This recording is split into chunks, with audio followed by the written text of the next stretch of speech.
पंजाब मुहिम चलाने की दावेदार ये हुकूमत वादे तो बहुत करती है, लोगों को तसल्लियाँ तो देती है कि वो सरसब पंजाब और सरसब पाकिस्तान के लिए अपना किरदार अदा कर रही है। करोड़ों रुपये खर्च किए जा रहे हैं इस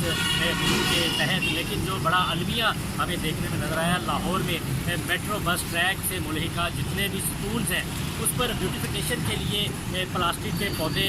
गमले के अंदर पौधे नस्ब किए गए ताकि खूबसूरती में इजाफा हो और माहौल दोस्त इन्वायरमेंट भी आवाम को मिले। लेकिन बदकिस्मती से इस मनसूबे का तहफ़्फ़ुज़ करने में यह हुकूमत मुकम्मल तौर पर नाकाम नज़र आती है। सरकारी अदारों के अपने अदाद शुमार की बात करें तो इस मनसूबे के ऊपर कमो बेश अब तक 11 से 12 करोड़ रुपये खर्च किए गए ताकि ये जो मेट्रो बस के सतून हैं इस पर गमलों में पौधे लगाए जाएँ और यहाँ पर लोगों को सेहतमंद माहौल भी मैसर आए और आलूदगी पर भी काबू पाया जा सके। लेकिन बल्कि आप देख सकते हैं कि मैं इस वक्त एमियो चौक, ये मरकजी चौक है, यहाँ पर मौजूद और इस पर जितने भी सतून मैं यहाँ पर इस वक्त देख रहा हूँ तमाम के तमाम सतून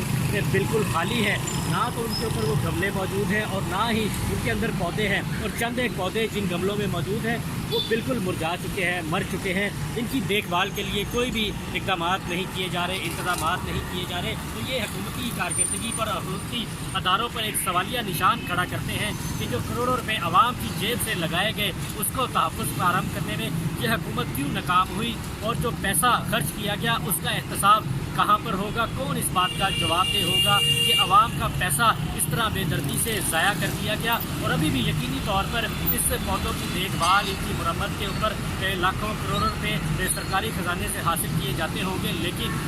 ग्राउंड पर उस पर देखने में कोई चीज़ नज़र नहीं आ रही कि वो पैसे यहाँ पर खर्च भी हो रहे होंगे या नहीं। तो अरबाब इख्तियार को इस बात का नोटिस लेना चाहिए। आवाम भी ये कहती है कि हमारे टैक्स मनी से जो पैसा निकलता है उसका तहफ़्फ़ुज़ क्यों नहीं किया जाता।